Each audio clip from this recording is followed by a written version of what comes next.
time reader, feel free to sit back, relax, and let the crazy theories and discussions go. Hey, brother Dan. Hey, y'all. Hi, Ryan.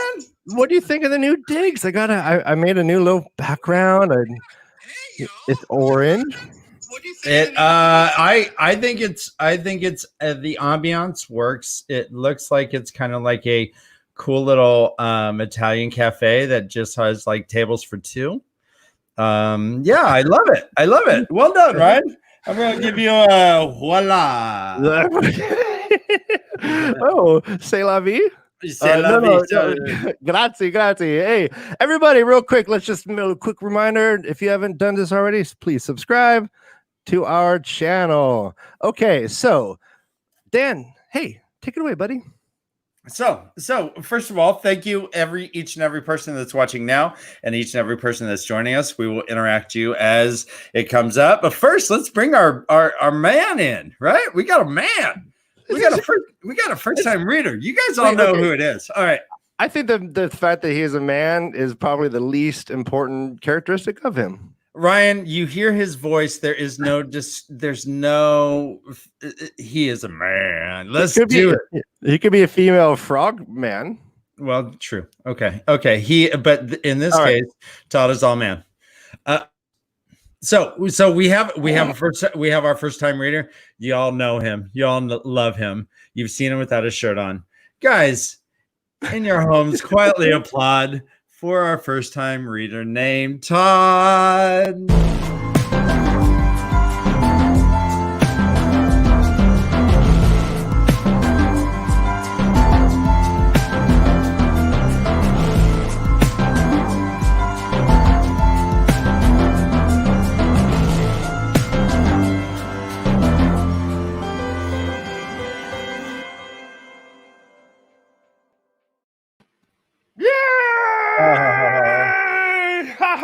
Gentlemen, Look at this reading dog over here. God, I can't put it down. There's so much happening. The chat is saying, "Bring in the Todd," and so we abide. Guys, I didn't really introduce him so well. So he is a drummer in a band. It's called it looks like a black hole. It's all one word. Yeah, you say it, Todd. It looks like the black hole. Ooh, yeah. So it's all one word, all lowercase letters. You can find it on SoundCloud and Apple Music and pretty much anywhere where awesome music is, not where all that junky music is, where awesome music is. Todd's band is there. So we'll say. And we learned last week that it's great music to vacuum to. Totally. So, I think one of our things, we don't need to make sense when we're advertising you. We just have a lot of enthusiasm. There you go. Let's ride that. What we lack in talent, we make up for it in love. A for effort. So how you been, man? Hey, everything quick, Delusions is telling us that she's been listening to her album like crazy. Awesome. Thank you so much. Excellent. Great. So awesome to hear that.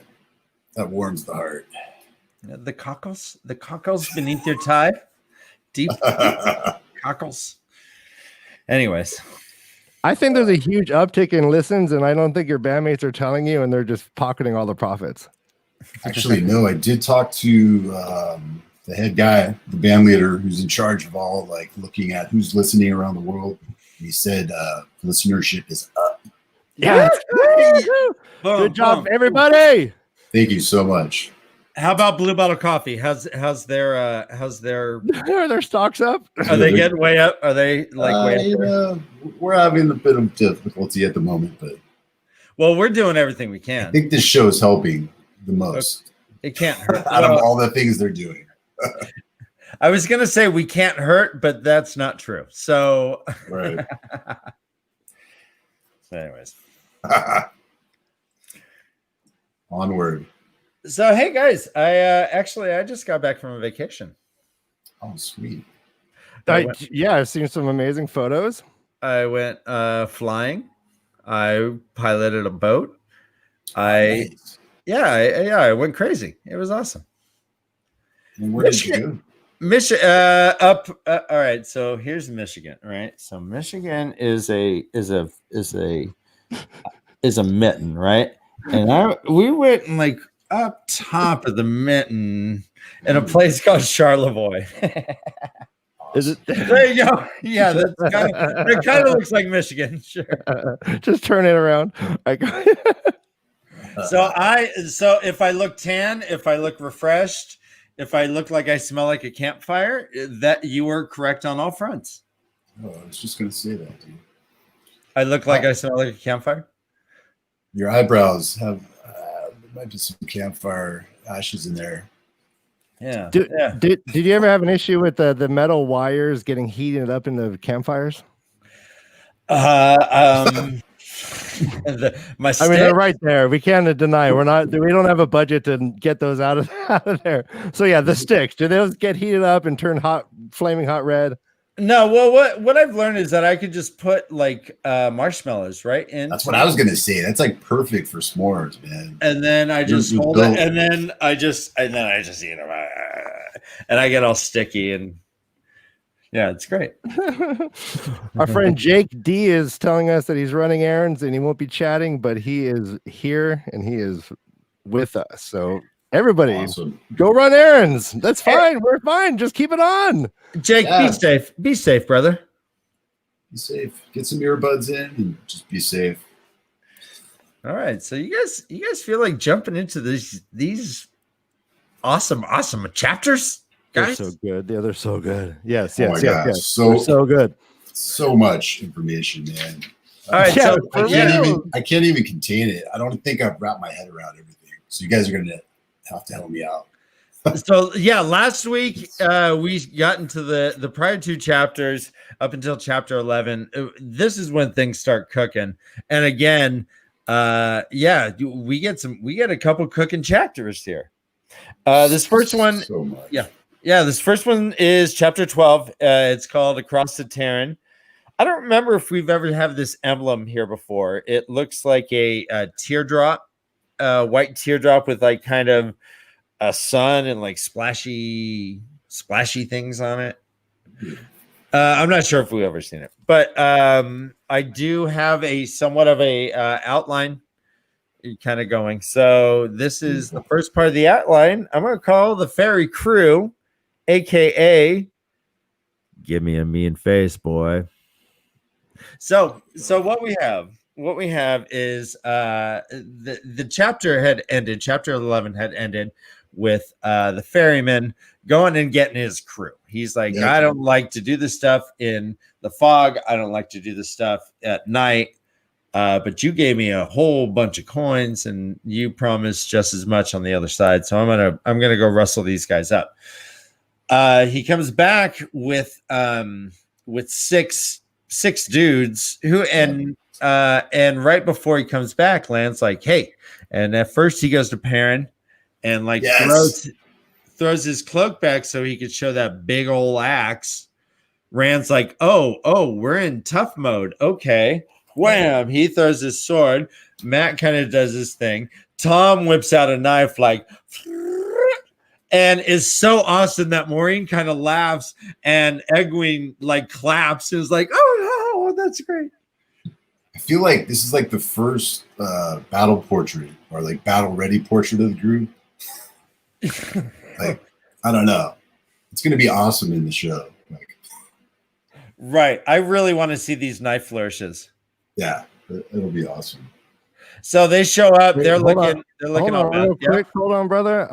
I have a question that is basically specific about this situation. Perfect. All right. Yes. So the crossing of the ferry was tense with all the men in the party showing their weapons. Did Moraine's delighted laugh at this moment surprise you? And what did you think of RJ's? I'll get that. Well, answer the first part. Oh, I think it was awesome. She's kind of delighted, I think, because she has a solid crew. Like I was saying, this is just, I don't know, the first moment together, kind of facing the possibility of danger. Everybody's kind of flexing. Right. And they're in Terrence Ferry, which I mean, we've heard several times over and over and over just how gnarly Terrence Ferry is. You don't, you walk out and you check to make sure you still have your tongue or something. It's Right. yeah, they're just all thieves and robbers, according to what like Fran and Perrin and Matt have always heard. And Land kind of enforces that and is like, hey, buddy, yeah, you've heard these stories. Yeah, these guys are dodgy. It's going to be prepared. So Maureen's laugh. Maureen, do you think that she was genuinely surprised and delighted, or do you think it was a way to diffuse the situation, or was she impressed and was like, "Oh, we got the old man can whip a knife around"? Woohoo! Yeah, I think it's a combination of things. Just I think Robert Jordan's given us a glimpse of her character. How she might, she's delighted, but kind of laughing at it like, wow, this guy's got flair. I don't know. Right. It remains to be seen still. So we are continued to be surrounded by this crazy fog. Yes. There's a sea of cloud is what it's called in one description. And there's a little snippet where Moraine responds to Lan. We don't hear what Lan says, but Moraine is like, no, you have to handle this.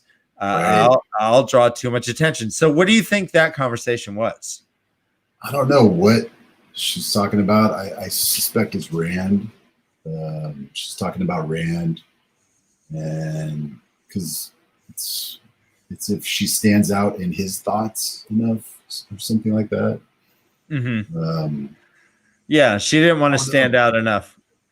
Yeah. Okay. Yeah, I was just wondering if you had a thought about. I really caught on to that though. I was like, wait, what's happening? I was trying to figure out like who she's talking about, who the he is. No help for it. I don't know, like what I can't. Yeah, crazy, right? I can't. I don't know. Robert Jordan. And he doesn't write this stuff flippantly. It's these things, these words. Yeah. He doesn't just throw this stuff in. At least right off the bat, he doesn't. So, so they decide. All right, fine. We're gonna cross the ferry. All right. So the Terran they heard was at least twice as wide as the wine spring. They can't see the other side, but let's talk about this ferry for a second. We have 6 ferry dudes. We have 1 captain. We have 7 people from Emmons Field. We have 7 horses. And there's enough room that they're able to kind of walk away from people. This thing's huge. Yeah, this thing's enormous, right? Massive. Yeah. Yeah. Go ahead. And the rope, I guess, so it's like, I guess it's pulled along by rope, or there's ropes going to the other side and they just pull it. Is that how it works? To me, it was not defined clearly. That's how but I don't see anyone rowing. So that's probably how it is that there's 3 guys on each side pulling this thing across. Which is wow. That's crazy, yeah. Crazy. Yeah, and and we also see a little bit of Rand's insecurity. He like throws his sword across, but thinks that people will like laugh at him. It's this. I feel for that insecurity, man. I feel like I hope I'm not being judged by trying to be a tough guy when I'm not, or all this stuff. Hey, there he is. That's tough guy man right there. So we're at part 2 of the outline, the ferry, aka a total Scooby-Doo night. In the fog. In the fog. Yeah, it's like, hey man, like zoinks. Scoob. Hey Scoob. So So Land seems to have an opinion on Terran fairy folk. He's like, you've heard the stories, sheep herder. You know they'll rob your skin if you're not holding on to it. Oh, yeah, Land lays it down right there. It's like, so I had always thought that the Terran fairy folk got a bad opinion, like just from Hicks. But if Lan has heard that the Terran fairy folk are gnarly, and he's not from around the area, then okay, then I guess they do have a bad reputation everywhere, I guess. very much no. What I liked about that scene was this Rand, right? So he went in there like myself. I hoped this whole notion that Terran fairy folk were like this was just a kind of a crazy stereotype, and there was going to be ample examples of people who aren't that way. And I thought it was really cool that the real first encounter that this guy has out in the world was a moment to confirm kind of these kind of crazy notions that people had. And I thought that was a weird twist. You would think the first example of people would be like contradicting these notions, and that would be the growth point. Like Rand goes, okay, well, I can't think of this because they're clearly not thieves, and then he's forced to change. But now he expected them to be different, and they were exactly the way they were being portrayed. And I just love that twist that Robert Jordan put in there. Right. That stereotype is confirmed, at least with this ferryman and his 6 dodgy dudes. The ferryman and 6 dodgy dudes. I like that. All right. So, rock band. Well, it was the Quarrymen. That was what the Beatles used to be called, were the Quarrymen. Yes. Which I kind of like that too, because they do dig rock. Oh. She loves you. All right. So we hear a couple terms on the way over. We hear the term Dragon's Fang, which we've heard before. Yes. We hear the term Dark Friends, which kind of sends a shiver down Rand's spine. He's like, oh, Myrddraal and Trollocs are all good, but Dark Friends? Oh no. We don't know what they are. And then they kind of get to the other side, and Moraine's like, hey, you guys were awesome. Guys, weren't they awesome? You know what? Bring all your guys down. I'm going to give you all a silver mark just for being awesome. Yep. All the guys jump off the boat. Do you think she was just being awesome? Yeah, she's kind of, she wants them to get off the boat fast. I mean, I only say that because I know what's about to happen. Right. Because then the boat. Oh, right. Go ahead. Go on. No, you. You know you. No, you. No, you. Land and Moraine want him get him off, and him. Oh, that sounds terrible. But like, I didn't. No. That was a hiccup. Go on. I just hiccuped. Hubba. Go on. Yeah, Rand. You want to get him off? Go on. Yeah, they just want to be like on their way. They want to be done with these Terran fairy folk. So we see that essentially Moraine just destroys the ferry.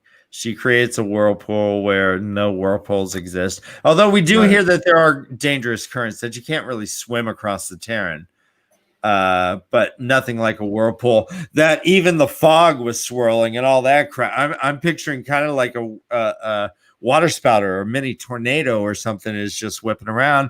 This boat starts whoop, whoop, whoop, whoop, whoop, whoop. You see the torches just flipping around, just crunch. It just dissolves, and Moraine and Lan are like, huh, what are the odds? Oh, that sucks. Yeah. And on our here, and we were your last customers. We can't let that happen. And Lan just starts dropping the coin. Clink, clink, clink, clink. It's like, we feel bad for you. Here's some gold to buy another one. So yeah, I guess we should have said trigger warning. If you are on a boat right now, we are going to we described the undoing of a boat. I think you're safe. I can't really vouch for that, but trigger warning. I can still hear the screams of the lanterns as they went out in the water. It went.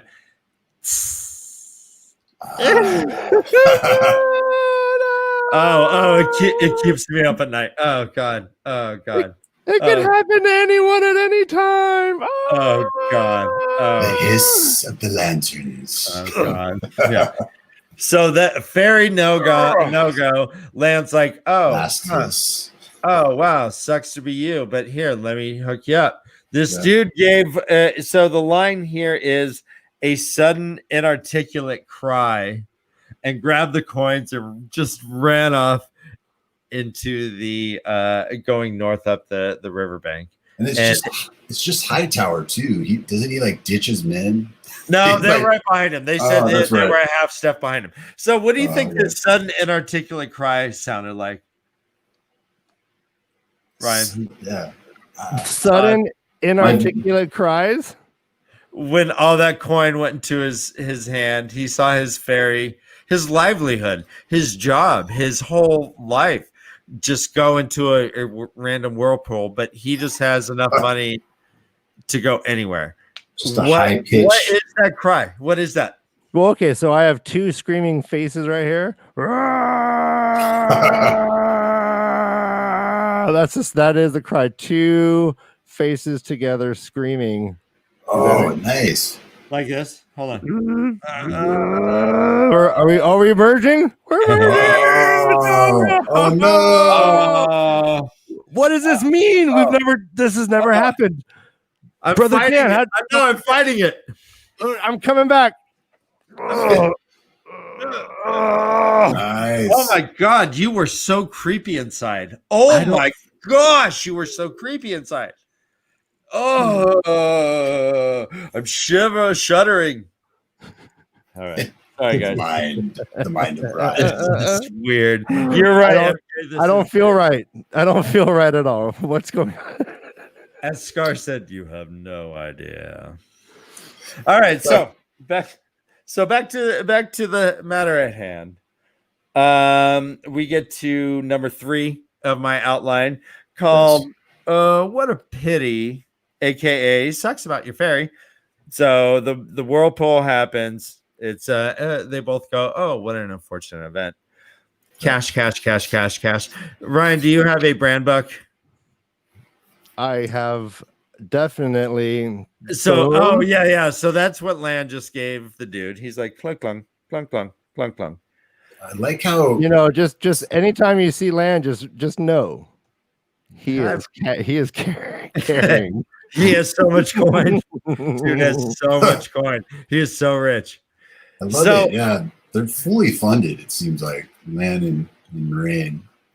They got some deep pocket backings. So much. They go into the village. It's like it must have been like during the war when like all these soldiers went into like these other nations that had a different dollar amount percentage, and they're like, "Holy cow! A beer cost me 15 cents. I'm gonna a hot dog just cost a whatever dog."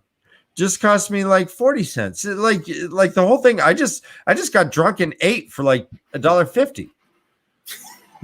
Like that sort of thing. It seems like Moraine and Land are just like, oh, it's here. I think I have like a couple gold coins just in my shoe that I almost dropped. That here is on the ground. There you go. No. Oh, is that a coin that I found behind my ear? Yeah. Whoppa! All right, real quick. We have a question. How do you feel about Moraine's choice to not explain herself about the fairy?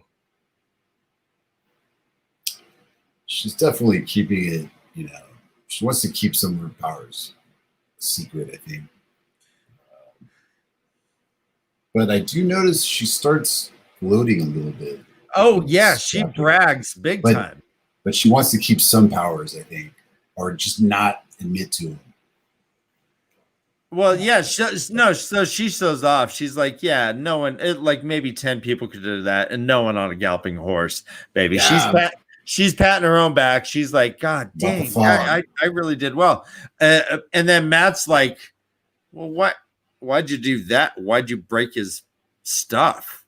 And then everyone just got all icy, and she's like, you know what? If I had to explain myself every time, we would just be sitting here talking all day. I didn't got time for that. No, ain't nobody got time for that.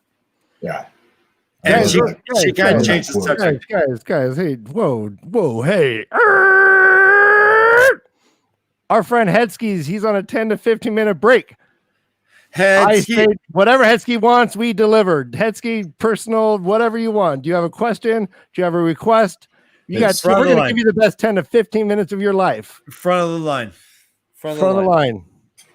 Head. You're the head of the Hedsky of the line. Ryan, I wrote a song actually for Hedsky. Do you want to hear it? I do. Do you have to lie down? No, I don't have my guitar over here, but so I could just sing sincerely. Acapella. There is me. Oh, sorry. What key? There is a cool guy from East Tennessee. He goes by the name of Hedsky. Hedsky is so cool. I'm glad when he's around. 10 to 15 minute break. Fuck the man. I'm sorry. No. What? What is that?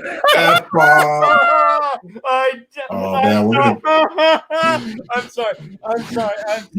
YouTube's gonna shut us down, bro. Okay, God darn it. I swear I did not. All right. The light, brother Ryan. The light. This is all right. Screw the man is what I meant to say. Gosh darn it. This is unprofessional. First we're late, and then we just do that.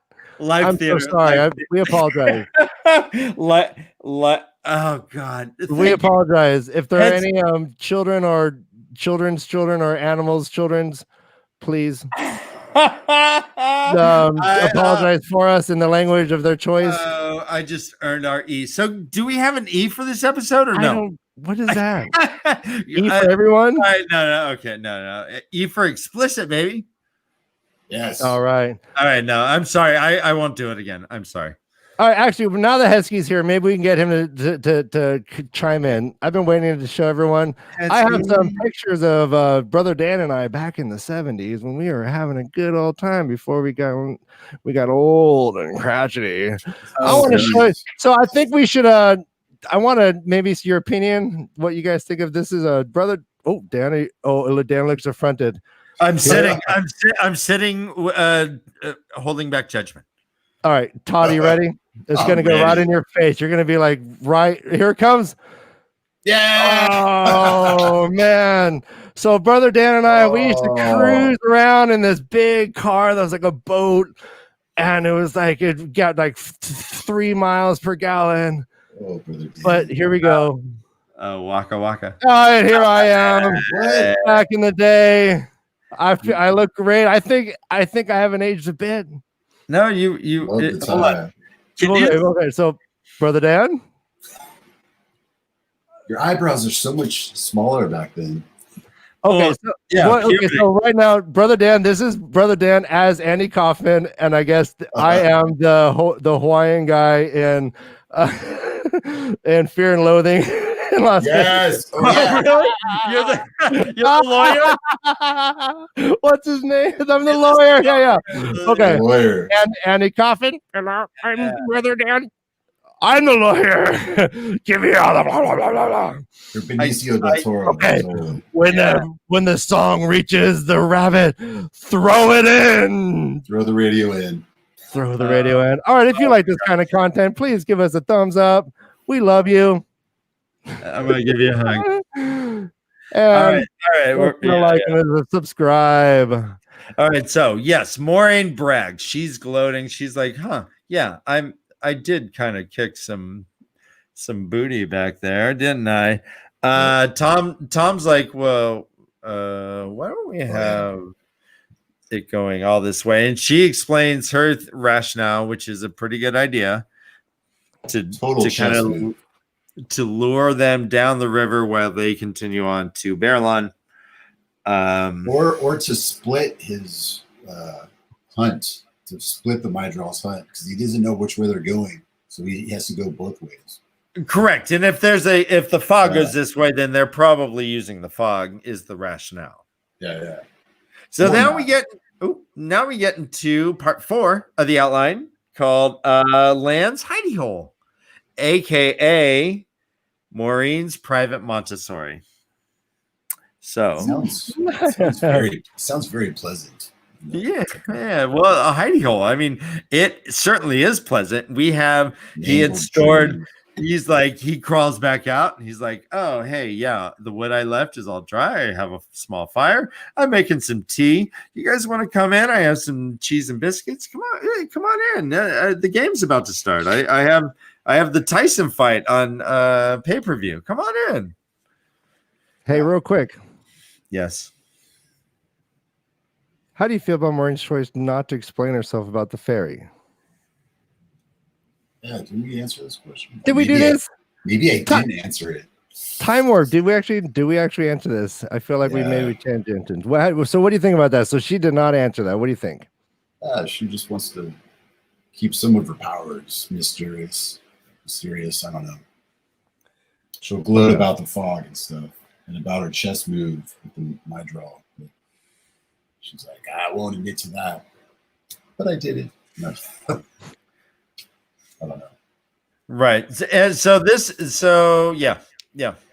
So when they get into this hidey hole, it's kind of a huge little place. And I know that's a contradiction or an oxymoron, but it is a huge little place. They kind of go down into a cavern, like a little cave, or not a cave, but just an overhanging, like above them. They kind of crawl in. And well, I guess not crawl in per se, because all the horses go in, all the people can fit all fine. There's a fire cooking, and there's a little like hidey holes where Rand kind of tries to hide. So this place is pretty awesome, and Lan is like had already prepared and left provisions and stuff. Apparently, he had water in there for tea. He's kind of the best guy to travel with because he's a prepper.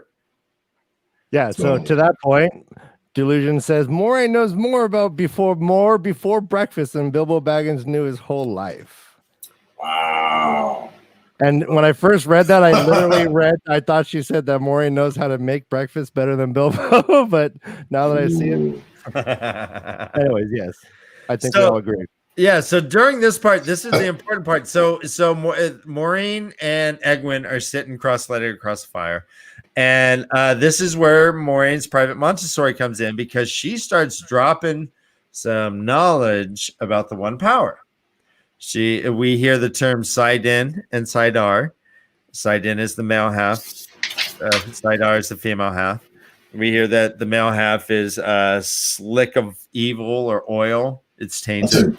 That's a great quote too. I wrote that one down. So tell me what your impressions were about like her little lesson going on. Well, first, I thought about how this is in the third person, and all this information comes at us through the third person, and I'm just taking her word for it. I'm like, okay, she's talking about the female and the male half, and how it's I guess it's creating the force of creation, the true source. The true source. Yep. Correct. And I just think it's really fascinating because Robert Jordan is also world building here masterfully, like he's actually creating this is like a religion almost, like a creation tale, and what makes the creation, what force willed it into being. So and kind of like takes Christianity, puts it on its head, or turns it upside down, and it's like, oh, the male is the evil source. Oh, interesting. And somehow like fouled everything up, which is awesome. I love that. Just kind of playing with that. To that end, actually, we have a question. Do you think what she says is her truth or the truth? That's a very great way to phrase it, and we're gonna pin him down. What this is, make it a prediction. Do you think? Yeah, well done, Jake. And that's what I said right in the beginning. It's like I'm taking her word for this, and I think it's a little of truth, maybe a little bit of, and how she wants to explain. Okay, so it's like a mixture of two. So yeah, it's two things, I think, and it seems like also Tom is he's kind of listening on the side, like kind of shaking his head, like that makes me suspect that she's definitely telling her spin on things, what she wants to, how she wants to shape Egwin's journey. Right. In fact, Rand goes to almost interject into their training, and Tom stops him and says, quote, "It's beyond you now, boy." Which is heartbreaking too for Rand. Yes, it is. This moment's huge. Yeah. There's a part I really like this quote, where Rand he's looking at Egwin and Rand talk, and Rand has never seen her look so beautiful or so far away from him. I was like, oh yes. I was like, it's emo Rand. I love it. Dude, yeah. He's so emo. It's like it's so perfect for the 8. Yeah, here we go. I love you, Rand. Yeah. Like I could hear some like heavy like keyboard like chords in the background, like to this song with lyrics to that. Yeah. Like he thought it, and then the next thought that he goes, "Oh, I gotta write that down." That's a great line. I gotta write that down. And it gets a little creepier even in the next chapter where I'm sorry, my mouth needs to move. So it gets a little creepier in the next chapter when he notices that she brushes her hair and counted how many. Oh my gosh, that's a stalker. That's a very stalker move to be. I wondered what the soundtrack of that moment was. Don't stand so. Yeah. The boys are. Anyways, let's stay on topic. How dare I? But let's try. Anyways, so this is a serious moment right here. Come on. Yes. Very heavy. So we hear that the true source of the one power is like a river. And the channeler or the Aes Sedai is more or less like a water wheel. You're not taking any of it. You're just kind of riding it up and right. Doing that. You're not. There's not a finite amount of this juice that they use. They just have. Yeah, it's super flowing. So we hear a couple other terms. We hear the term Aja, Ajah. Yes. We hear that there is something called the Red Aja. We hear that Rand is pretty unfamiliar with what the Aja are, except for they are societies that fought and that they kill all the men who can channel. More or less is Rand's interpretation. What were your thoughts on the brief whatever we heard about this Ajah, Aja, whatever? Yeah, it really just piqued my interest, and it just gave more dynamics to Aes Sedai. And I guess these are Aes Sedai. They're in the Aes Sedai society, and just kind of blew me away. Just gets deeper and just more complex, and I think they're very interesting, especially how they try to what is it? I like how they put it like they gentle the men who attempt to wield the power. Yes, that term gentled. What are your initial thoughts about that? I just think it's kind of like guides them away from the cliff. It's like, you know what, you are about, to end your life, and I'm gonna take you over here. I don't know what it. I can't wait to find out what the society is. To you, does it sound benevolent, or does it sound nefarious? It seems like there could be some gray areas. Okay. Because I think they mentioned that there's a lot of, or they create a lot of drama inside the Aes Sedai society. Yeah, they said they battled, yeah.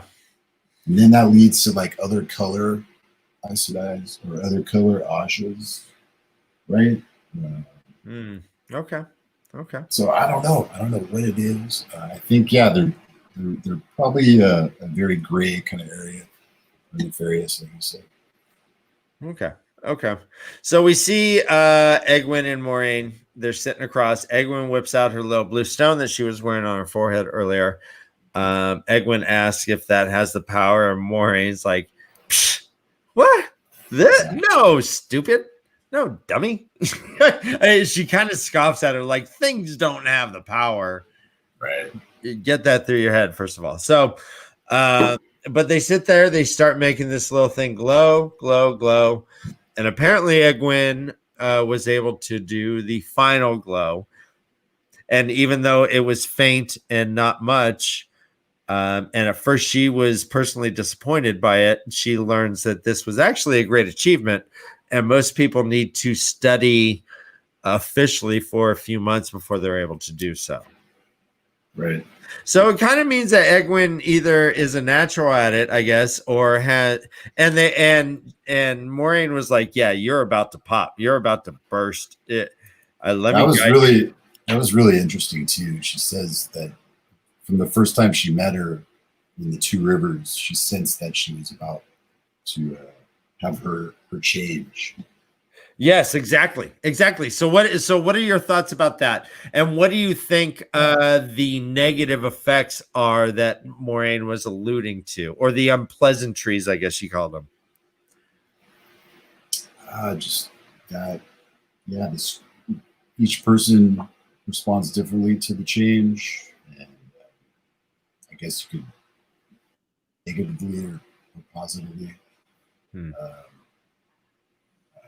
I guess it goes kind of back to the wheel, and something, a path could be woven, a pattern in the, it'll send you off in a pattern. It could be good or bad. I don't know. It's extremely interesting. Okay. Yeah. Yes, Robert Jordan. Well, right? Yeah, Right? Exactly. It's a tapestry. He keeps feeding us these little world building things that so you hear the term Aja, but you're not really, all you're given is the idea of Rand doesn't know what it is. He's heard the term and he thinks it's this, and that's all we get for now.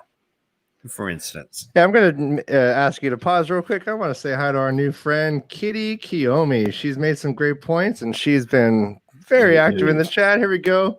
She said, when I first heard gentling, it made me think of how male dogs get neutered to lower aggression. Exactly. And then she basically said, we're talking about magical puberty, which is a great way of talking about what this is all about. Magical puberty. Magical puberty, yes. Yes, I know. very good. Which is kind of weird when she's like, you can't be around someone who's not ready for their first touching. Right. It's happening right now. He's like, which is so weird. I was like, oh God, why, Robert? First we have taint, now touching. But yeah, gentling, it just it makes us we're comedy, and they're just like teeing off, and I'm like, I refuse. I said, nope, I refuse. Nope, don't swing, Dan. We're better than that. We're better than that. No taint jokes, no touching jokes. We're better than that. You're right. Sometimes you just can't get away from it. You're right. I mean, no, we can.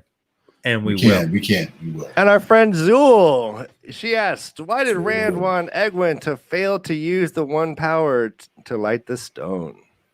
Yes, that was a really just awesome moment. Just going back to his kind of wantons to just return to normal. He doesn't want to be on this adventure. He wants to go back to the Two Rivers. He wants her to fail. Well, and he grew up that Aes Sedai are monsters, you know. Oh yeah. At first, wasn't he like Aes Sedai? Well, she's not 20 feet tall, or was it, or something? I mean, wasn't it something like that? And they're like, well, "Come on, boy." That's true, also. So I guess he's also very concerned for her. He loves her, so he's concerned about her well-being. Do you think there's he a still bit doesn't trust? He still doesn't trust Aes Sedai. Do you think it might have something to do with how he kind of feels about like women, or like does it say anything about how he feels about her as his supposed future betrothed? And what does that, and on one level it's like, yeah, he's really concerned and that's great, and like, wow, Rand is so loving, but I guess it does reveal something, that he is probably a traditionalist and doesn't think that women should have that power. I don't know like the tradition in the Two Rivers, but I'm just assuming there's that sentiment.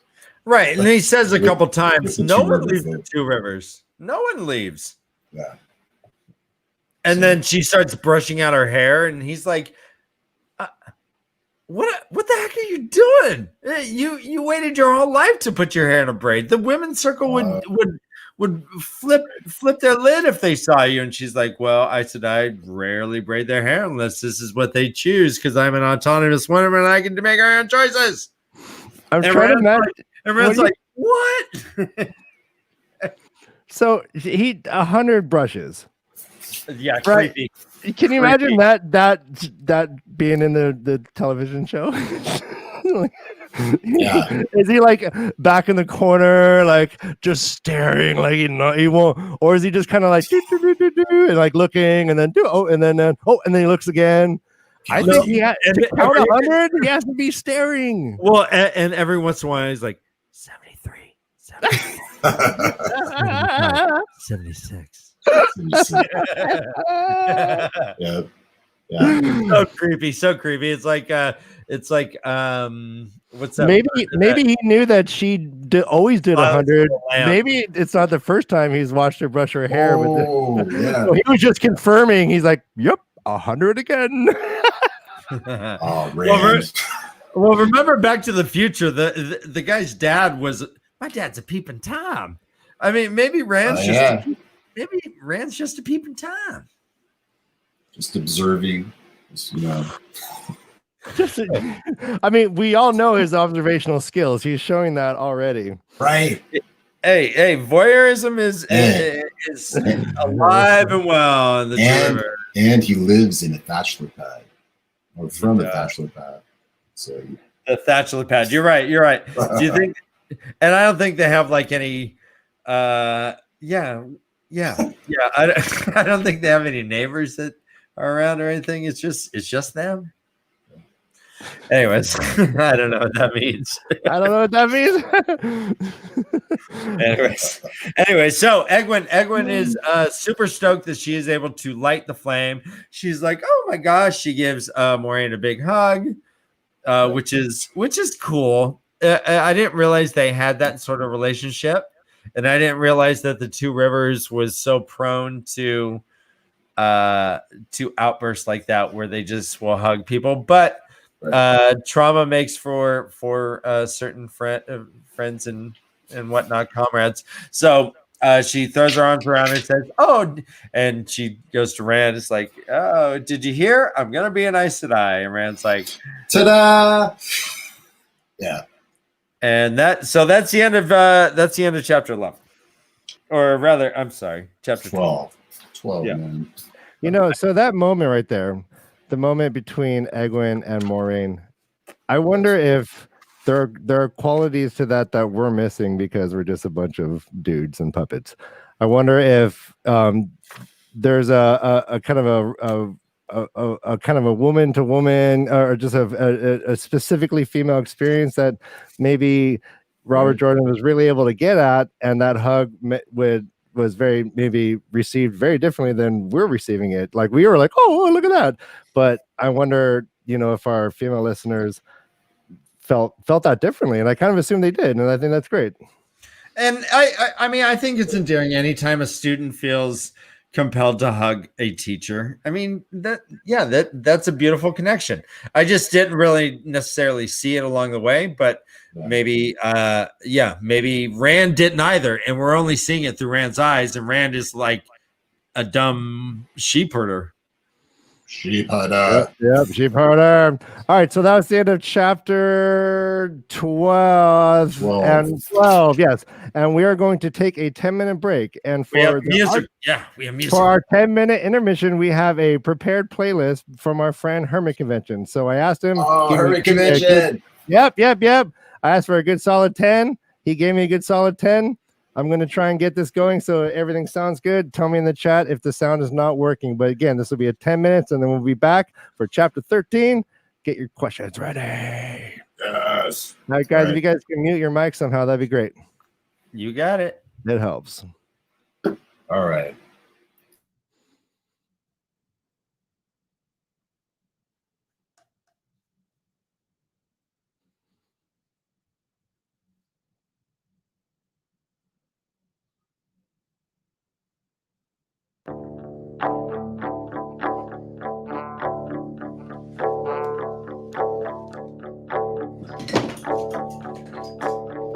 We met and decided to always try to hold out for the enemy.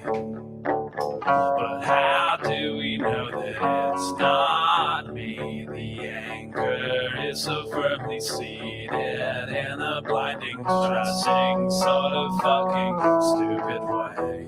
And I hope you had a really nice day.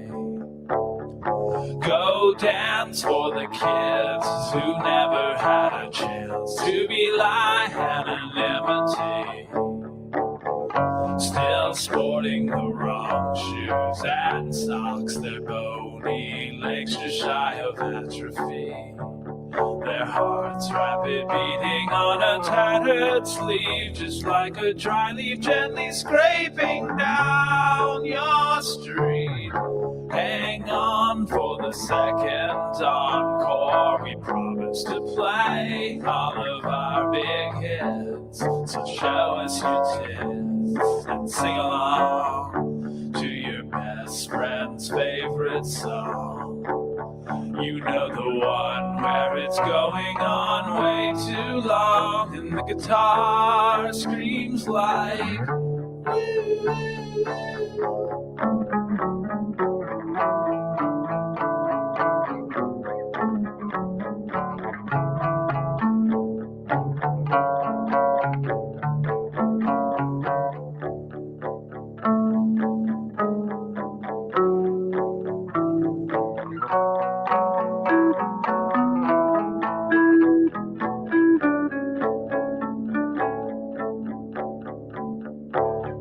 we met and decided to always try to hold out for the enemy.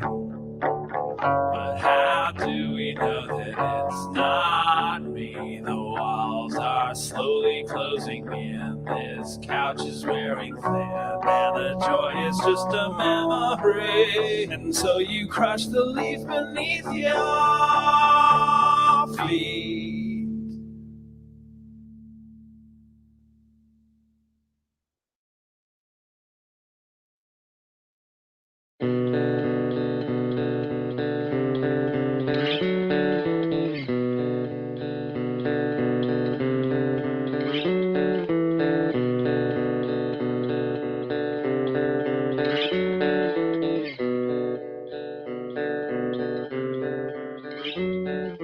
Death to the trolls, rake the coals. Ashes, ashes, we all overdose on the mountain of hope.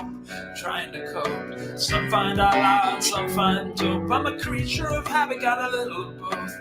Puff on the pre-roll, listen to the Pope. He said poverty's not an accident. That's his 2 cents, that's dropping a real gem. I won't back down, Petty said, at the gates of hell. Code red, oh my good goddamn, I've contemplated, I've concentrated, I've been the hated, but I also been loved, and that's the difference. Been at odds with the U.S. Department of Defense since the day I discovered their existence.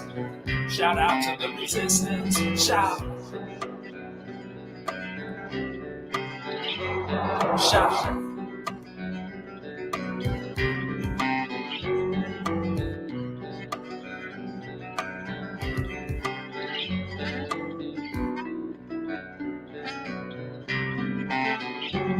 If you're my enemy, then you're my enemy's friend. Russian roulette, Reservoir Dogs ending. Kinda sick of pretending. Flipping off a motorcade, are we bending or breaking? Are we Sean Hannity, pedophile, insanity, boycott everything? But don't be mad at me, civil war imminent, that's our sentiment. No single soul I know, trust the government. We drop the ball, pick it up and punt it. Need to draw the line, but it's hard being hunted. Always on the run, trying to dodge the crosshairs. Always watch your back, cause you know that they're out there. Always on the run, trying to dodge the crosshairs. Always wondering if there's anyone who cares. If there's anyone who cares.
Thank God we're not them. Thank God we're not them. But we don't fall very far from. Did you get my text? It was an arrogant apology, not innocuous. And I'm sorry that you take every word I say literally.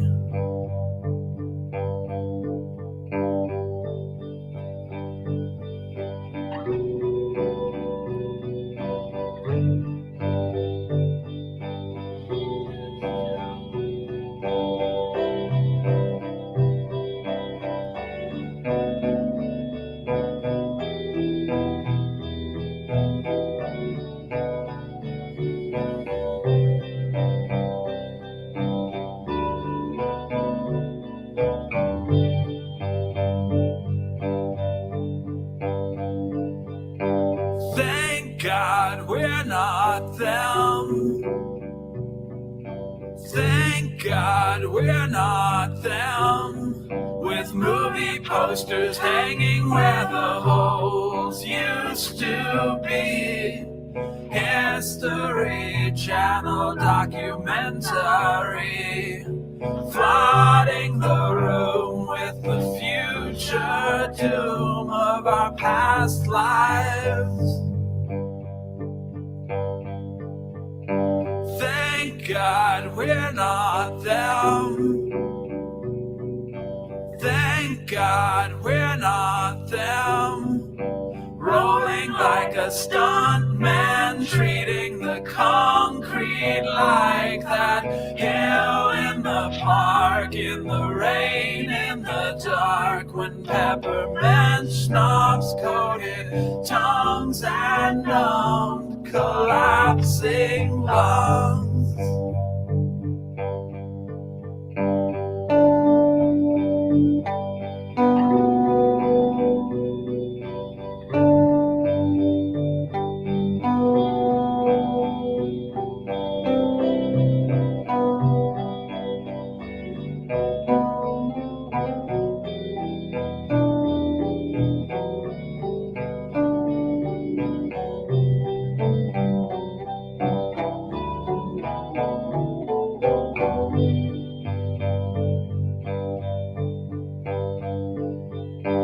Thank God we're not them.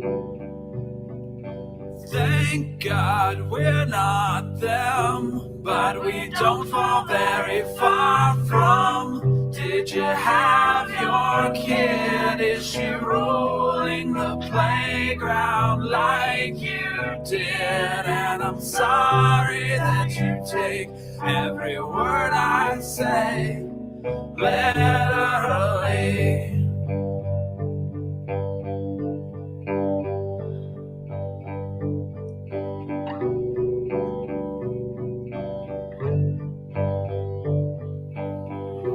But we don't fall very far from.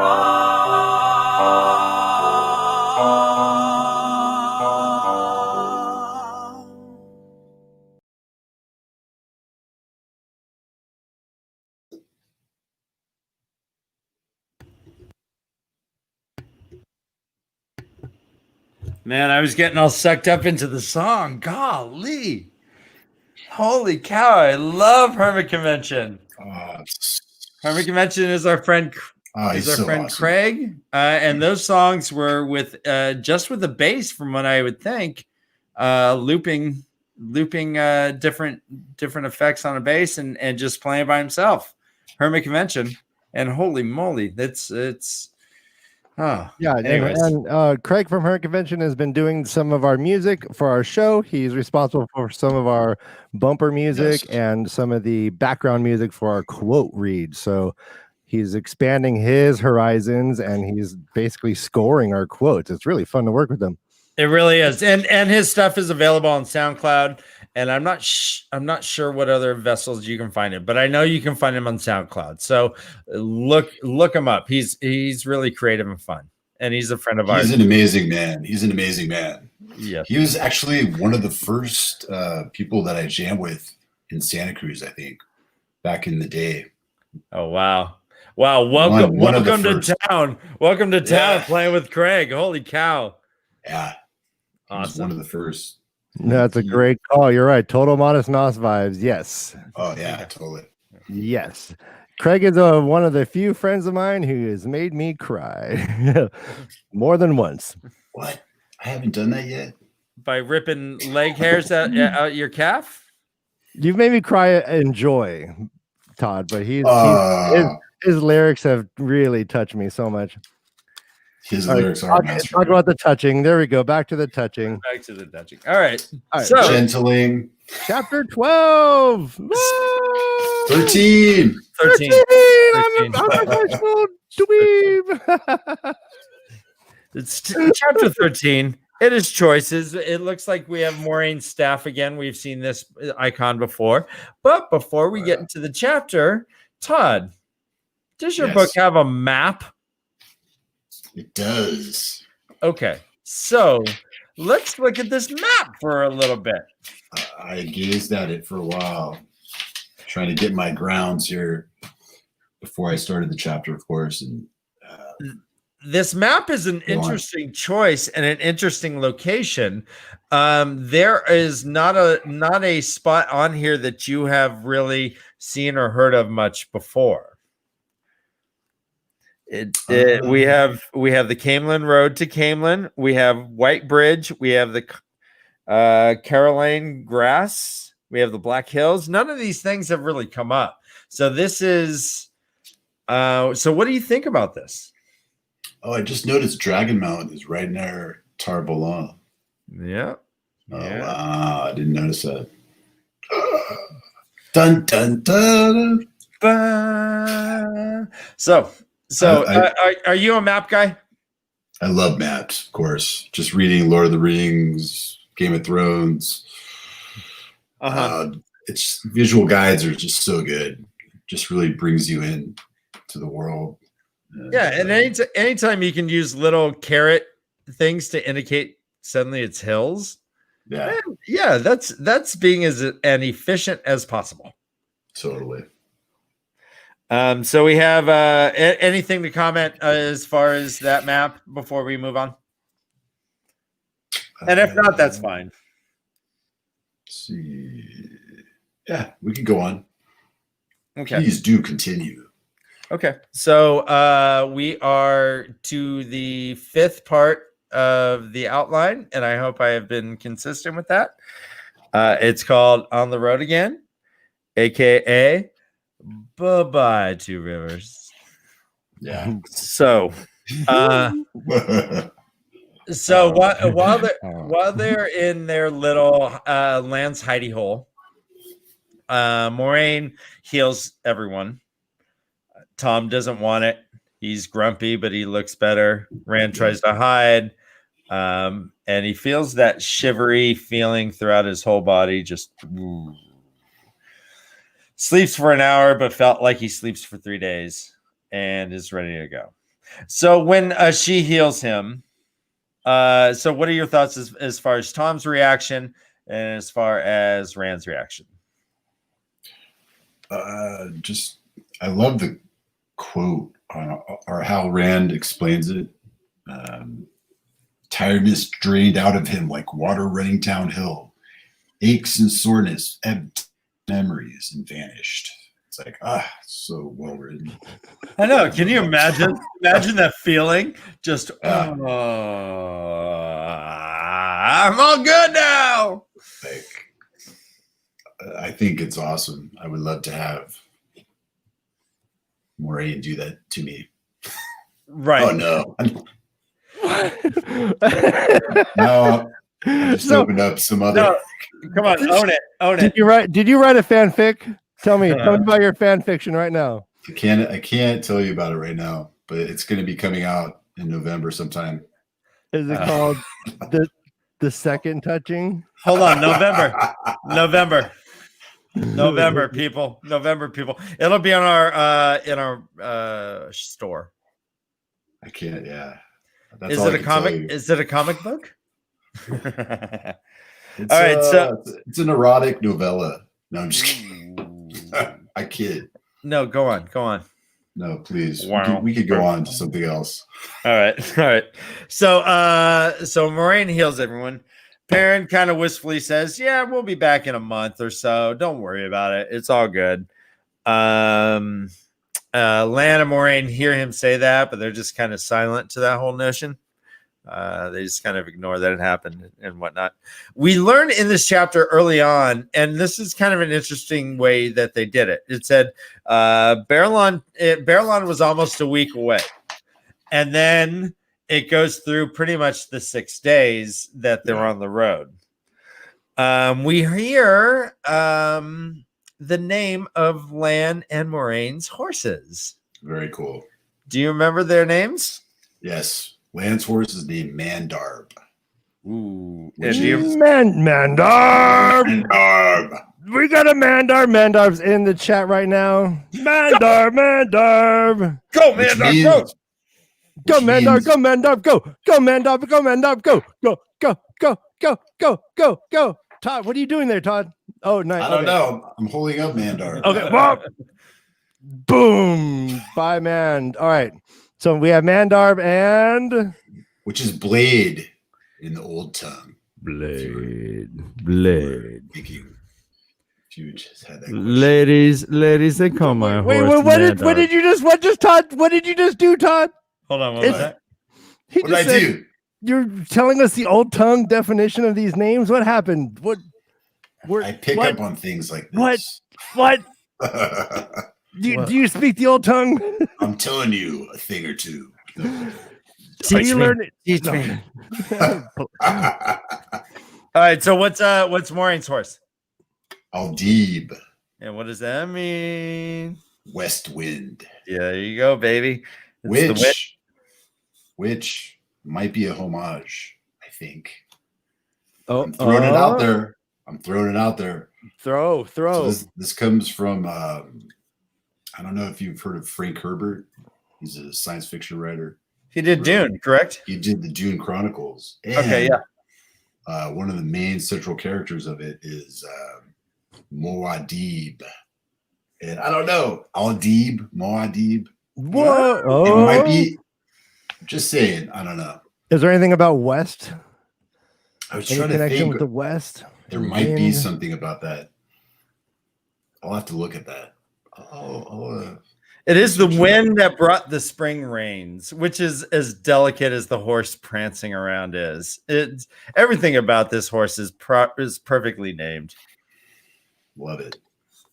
Yeah, I was really giddy when I read those parts. Awesome. So we see that winter is still gnarly. Yes. There's snow still around. There's leather leaf. Have you ever heard of or seen a leather leaf plant or tree? It looks exactly like this. It's the way of the leather leaf. And if you were in a forest of it, boom. Ooh. Just mad. Yeah. Oh, do you have allergies? I'm sorry. That's true.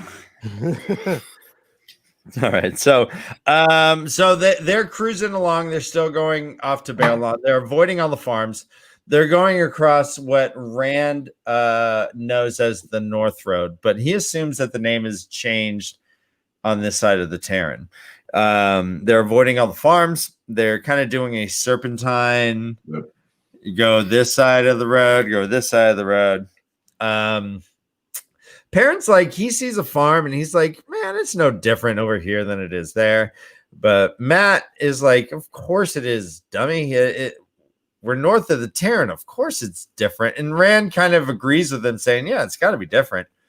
Do you think it is different, or do you think that this is just like an ignorant narrator? I think it is. And Rand's kind of like, very observant, of course, and just taking it all in. I don't know. He notices that they have a curing shed and they have sheep and stuff. So he's like, well, yeah, but it's got to be different because these people are not two river folk and we're unique, I guess. The world is opening up to him. Yeah. Right. Wow. Right. So now we get to part 6 of the outline. I've called it Clumsy Sheep Herders, aka Land's Public YMCA. Yes. Okay. Yeah. So they stop for a point, and we see that the boys are pretty awesome archers. They all show off their skill with the bow, and Rand is so incredibly awesome that even Matt's like, ha ha, and gives him like a couple like pats on the back, and Land's like, just all grim. Yeah, it's too bad, y'all. Oh, maybe if the Trolloc stands still and just wait there, maybe you'll hit him. But so he starts giving them some lessons. Yeah. He just he brings it back to earth. He's like, right. Gloating. The first person we hear is Perrin. And Perrin learns with the axe, as Rand learns the same kind of technique, but to block, parry, and then strike. Yes. Which I guess is different than the die, Dark One, like pretend stuff they would do. Just hacking and slashing. They're more defense and counter attack. Strategy. Right. There's Perrin. That's Lauren. Oh, shoot. Sorry. I thought that was Perrin. Oh, wow. Oh, no. So So I was gonna say you totally changed my mind of what parent looks like. No. Oh my god. So Rand sees it as almost like a dance, and it like it kind of is a more graceful kind of approach that Lan is teaching. Lan also kind of gives this little meditation thing that Rand's like, oh bro, you're talking about the flame and the void. Yes. And Lan rather doesn't necessarily address it. He's just like, bro, if I can just keep you from cutting off your leg, I'm going to consider myself a good teacher, kind of thing. Let's actually stop right there. That moment, what do you think of that, Todd? I think it's pretty awesome. He gives him an unreadable look, and notably doesn't respond to that. Yeah. I think we should add unreadable look to the drinking game of Lan. Right. By the way, too, that's almost like a stone face or whatnot. Yeah. So let's. Lannerism. All right, guys. So we got asked in the chat, is this how they really look? And I just want to point out, no. No, the camera adds 10 pounds. So this is how Dan looks. And this is how I look. All right, so. The camera adds 10 pounds. We're svelte puppets. Dan. Svelte. Ryan. Okay. Yeah. Just had to clarify that. Thank you, Kitty. But I do indeed wear a tie to bed every night. You should. As you should. I'm business casual every day of my life, apparently. So let me see. So the flame in the void, he gives him an unreadable look, as Ryan pointed out, and then just says, hey man, I'm just trying to keep you from not hurting yourself. That's cool. They're eating, for the most part, bread, cheese, and meat. Yes. They get some tea at night. The fire's there just to warm the tea, and then they put the fire out, which is a commitment to tea, guys. I mean, it does. Really? Yeah, they are. That's the only reason they light a fire. If they didn't have tea, I don't even think they'd light the fire. They just light the fire to make tea, and that's it. And then they put it out. Weird. I mean, I like coffee, but if I'm on the run from like scary monsters, I'm gonna probably just like hold off and wait till I get to the. Oh my gosh, Ryan, you have a coffee? Yeah. Oh, you don't want to bring a grinder along on an adventure like this. Right. But I have. Loud. But Folgers is not acceptable. Yeah, Folgers, Sanka, no. Keurigs are puke eggs. I'm just puke eggs. Yeah. So but it sounds kind of like a grand time. Like at night, they get bread, cheese, and meat. They get some tea. And Todd, go ahead. Are they eating like salami, or is it like beef jerky? You think? It's probably dried meat. I'm picturing more jerky. Yeah. Some jerky. No. But that's a good question. It could be salted meat, which would be a salami, right? Yeah. I don't know. But Tom is a champ. Tom gives him a free show every night. It's like camping with you two. They just kind of. Guys, joke alert! Matt wouldn't use grinder. Oh, Tinder maybe. Honey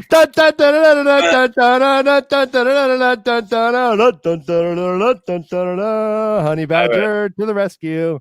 Whoo, that was weird, man. All right, I would totally check out Matt's grinder profile just to see. I want to swipe.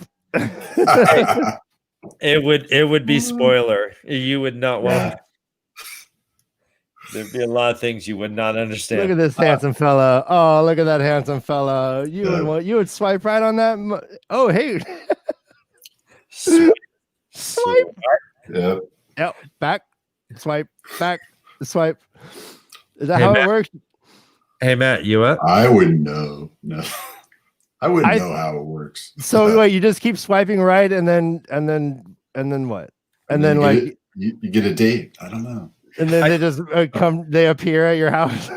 Knock on your door. Like, Yeah, Have you been swiping? Married. I think you get married. Like you do that and then you get married. I think. Like so they swipe on you and you swipe on them, and then what?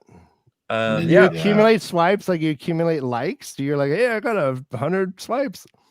Dude, you never swiped a stranger?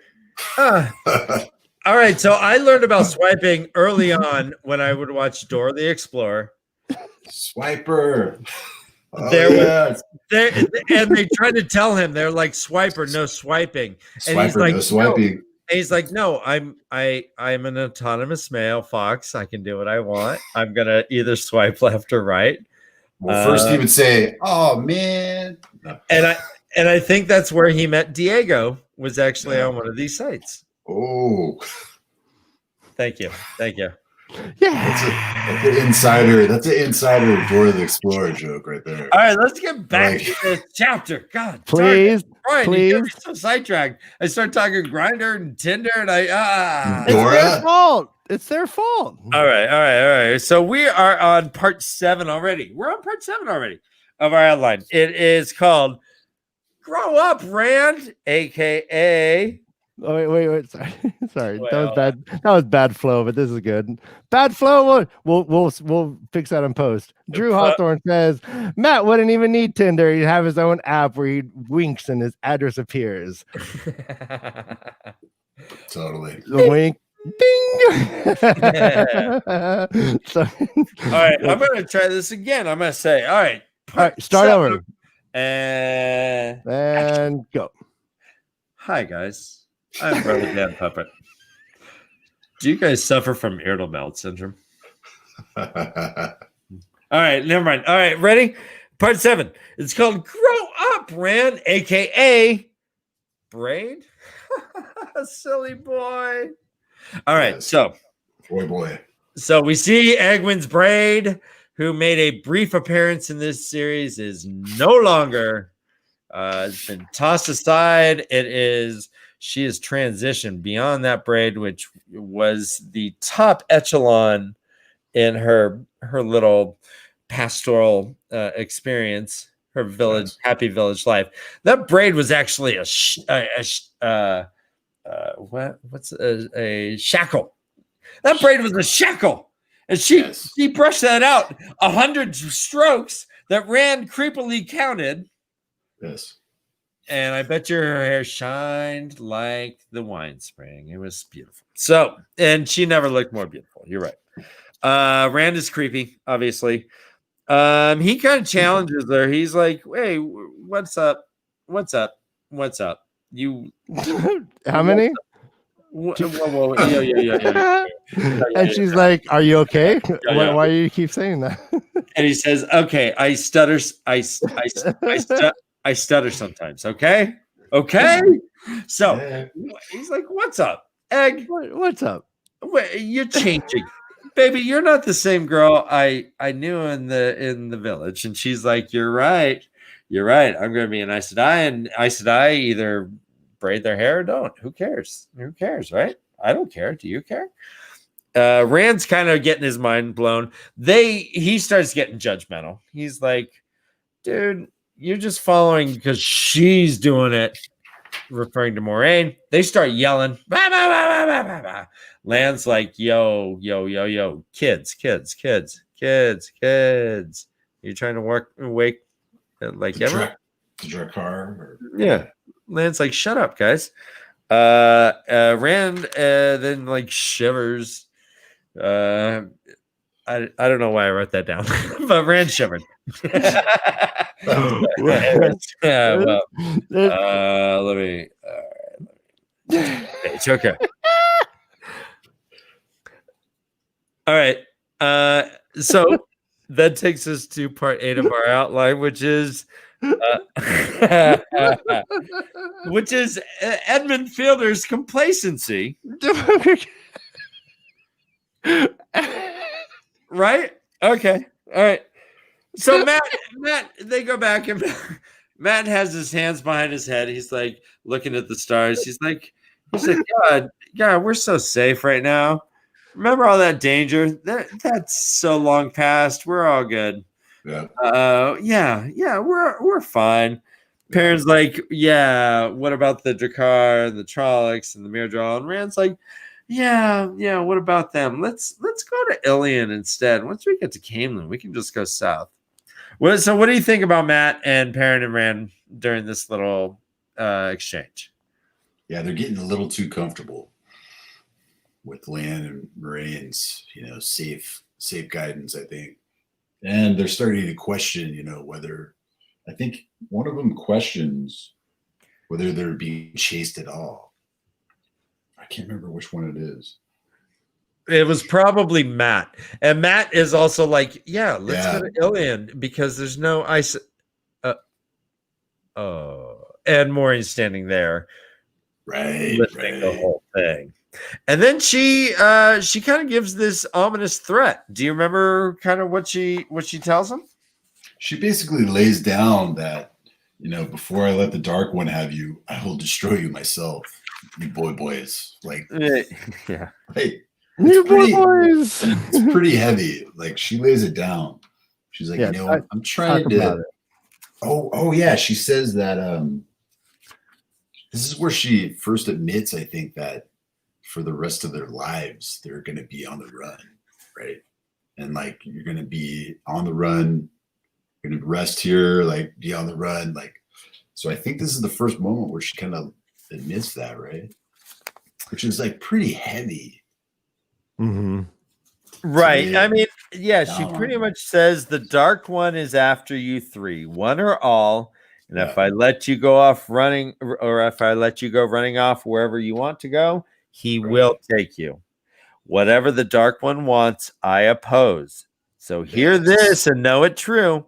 Before I let the Dark One have you, I will destroy you myself. Heavy. And it goes on saying her voice was matter of fact, which made it even more creepy that it was serious. So heavy. Just laying it down.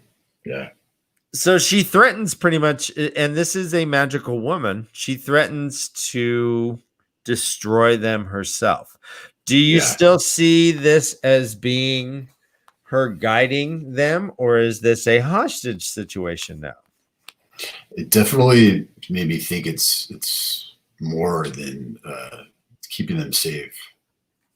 I mean, you see like her ulterior motives, which I guess, Tam even said this, and I think Mayor Brand said it, and you never know, what a Aes Sedai is trying to do. You don't know their intentions. Mm-hmm. You don't know. Yeah, yep. You're right. Exactly.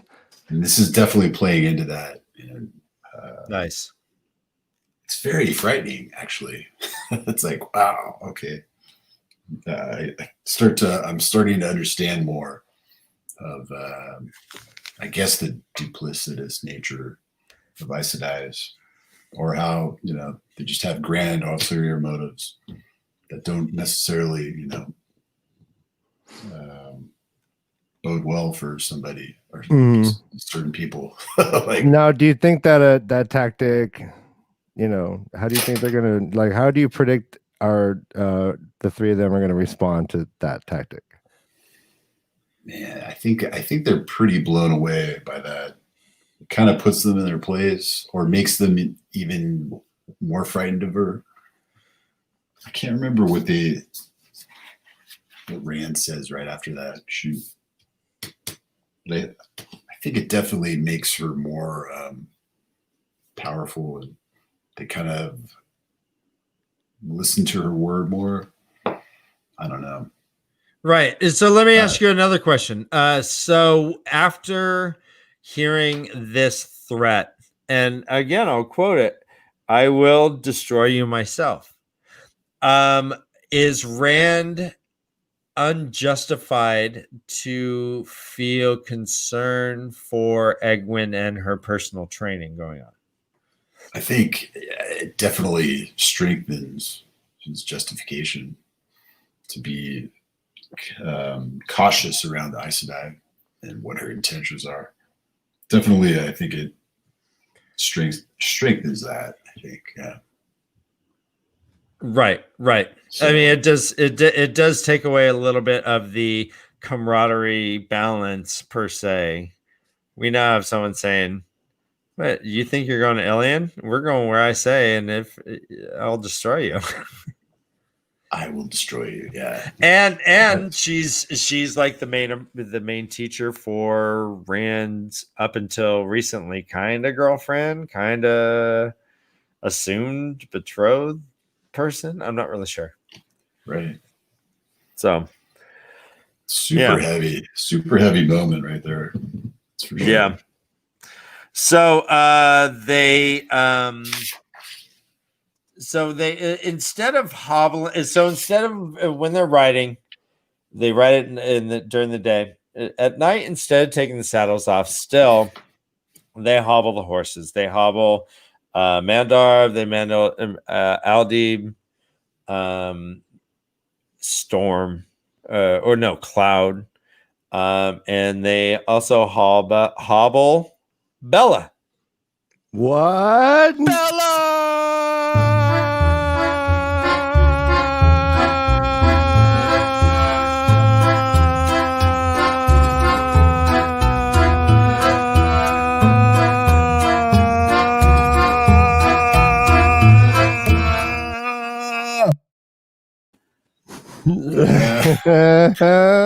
What happened? Go on. A new Bella song. That's exciting. I love it. I liked it. It was like a prance, kind of like, yeah. So we get to For our German listeners. It is almost Oktoberfest time. I think it might be actually the end of this month. Anyways, part 9 of my outline now is Rand's warrior instincts on display, part 2. No AKA. He's just a guy who likes to watch women talk. So That's right. So Maureen and Egwin sneak off, and this happens to be where Maureen is like, "You can ask me anything, and I'll answer to the best of my ability." And we learned a lot. We learned quite a bit about the one power. Egwin mentions that there is earth, wind, and fire. So I'm sorry, earth, wind. I had to do a little earth, wind, fire. I know, that's what I thought too. So there is earth, wind, fire, water, and spirit. And these are the 5 powers or discipline, or I'm not really sure the word right now, but the 5 weaves that are used for Aes Sedai. We also learned that men are traditionally stronger in earth and fire. Right. Yes. And Egwin asks, why are men stronger with earth and fire? Right. And I don't think that Maureen answers it. She just kind of says, well, all fire can be quenched with water and all earth can be eroded. So we balance each other out. Don't worry about it. She doesn't really answer why there's an affinity for genders, but she acknowledges it and kind of suggests that they balance each other out. She's like, paper covers rock, yeah. No. Yeah. I think she'd win that every time.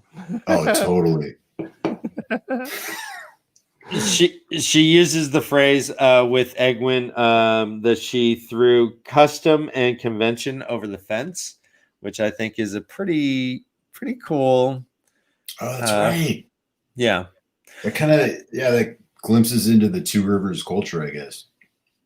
Right.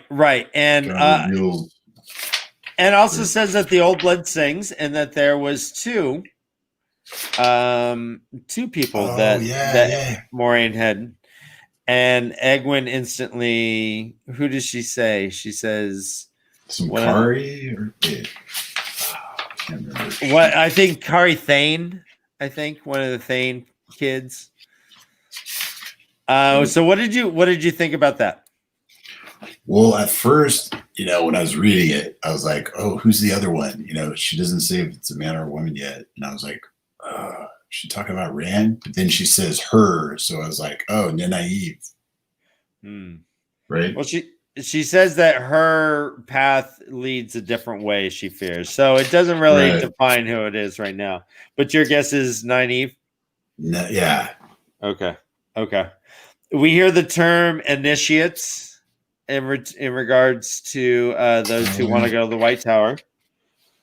And Egwene asks about, she's like, well, it was only the men that were evil and all the women are beautiful and good, right? This is how it is. Oh, yeah, this is really interesting, yeah. And Maureen says the men weren't evil, they were insane, and makes that distinction. I found that to be kind of an important distinction for her to make, talking to Egwene. And I felt that it showed a bit of empathy, I guess, recognizing that someone who's insane isn't necessarily evil by any stretch. Maybe they do evil acts, or their acts are interpreted as evil. But if you're insane, then, I mean, you're dealing with what you got. Right. So you're more possessed, like when possessed by something else. I don't know.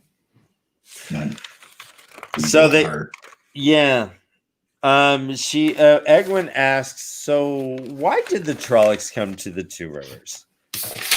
And she suddenly just another record scratching on the turnstile moment. Yeah, it was just like, okay, Egwene. Hey, why is it? Boom. And looks right at Rand. Rand's like, he creeps back.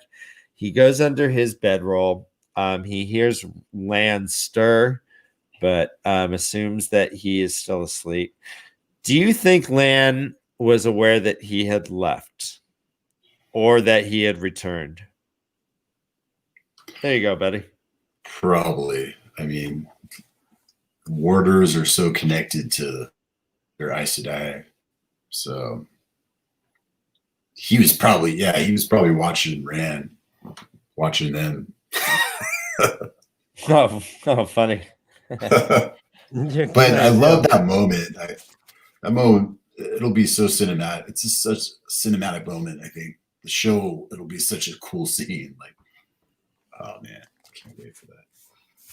So Maureen kind of hovers over him a little bit. He pretends to sleep. He's like, shh, shh, shh. And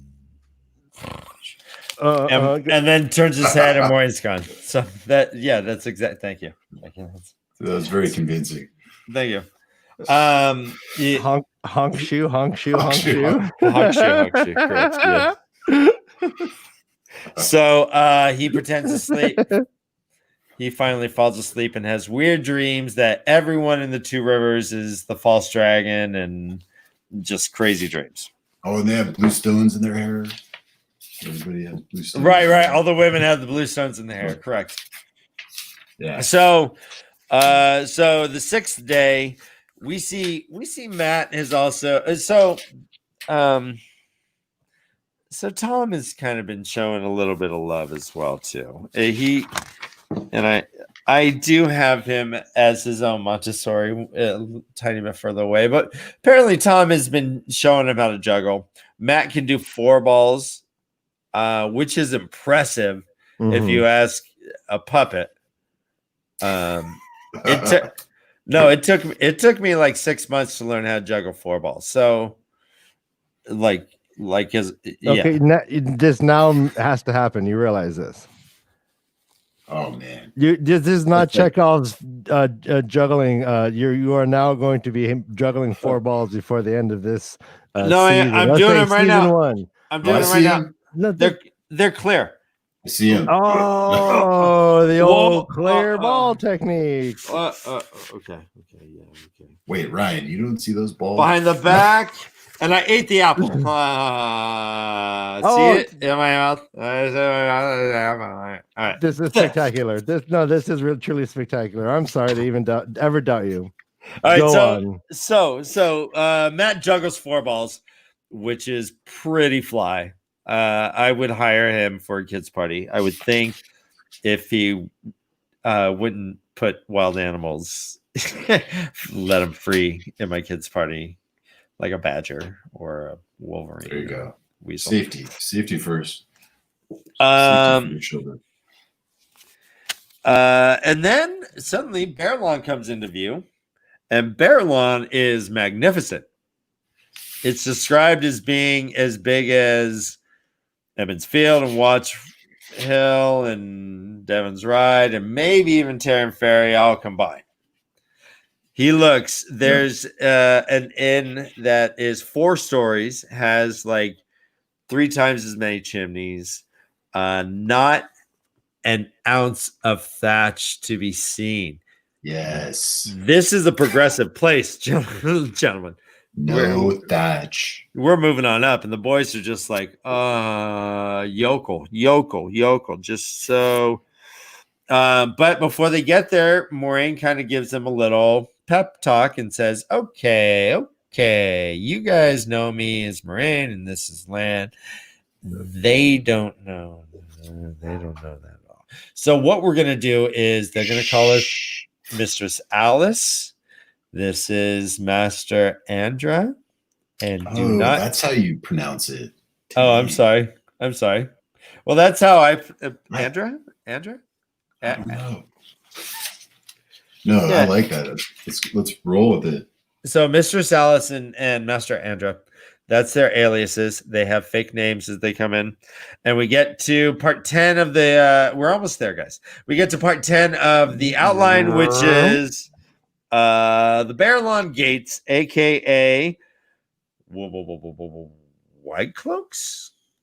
So they get to a gate. They pull this bell. Someone starts yelling. And it's not that late. It's kind of late, but not that late. But someone goes, "Oh, Mr. Salas, I didn't know it was you. Come down. The gates open with, quote, a great creak of disuse." Right. Or great creaks of disuse. And opens up just enough for Mandar goes in first. Aldib goes in next. And Bella goes in next. Okay. That's correct. Just tossing that softball up, see if we were gonna hit that one out of the home. Right. Who's next? Nope.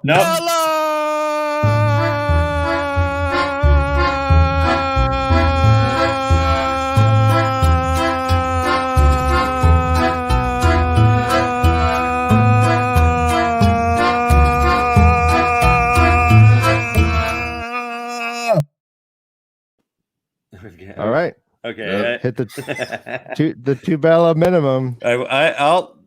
I stand by that. That's a good one. Good one. So we see that they walk into more or less like an industrial district. It's warehouses everywhere. There's not really a lot of houses per se. It seems like there's dark streets and just warehouses. But this gate guy pretty much is being paid for his silence. It seems like he's like, "Oh yeah, this gate hasn't been open for days," and this stuff. But beforehand, he talks a little trash. He calls these people, he's like, Mr. Salas, I didn't know you were bringing some down country folk. Would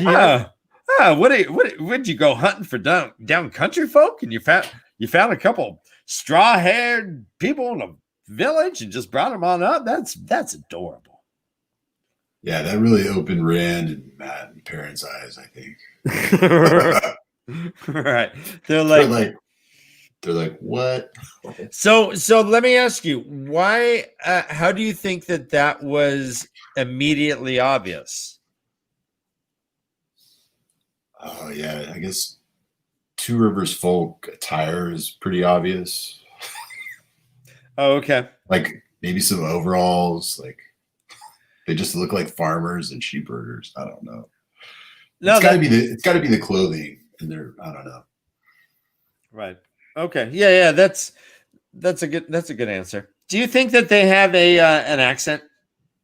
I didn't think about that. Probably. Yeah. That makes me think, accents haven't really been brought up yet, have they? Mm. No, there really hasn't been mentioned. They mentioned Maureen has a lilting voice, but there's no accent that has been mentioned at all. So Awesome. yeah, that's why I just kind of toss it out there and say, but I this guy throws around his insults without hearing him talk. So it's not like that would have,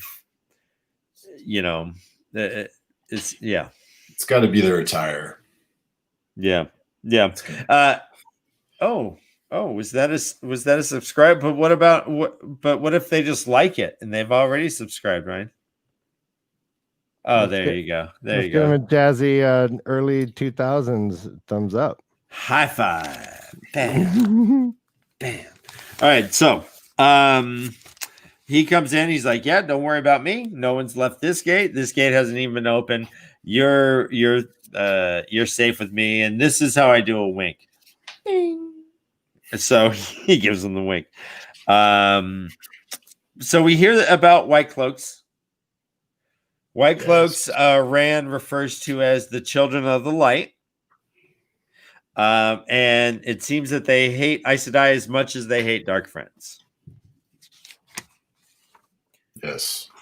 Go ahead.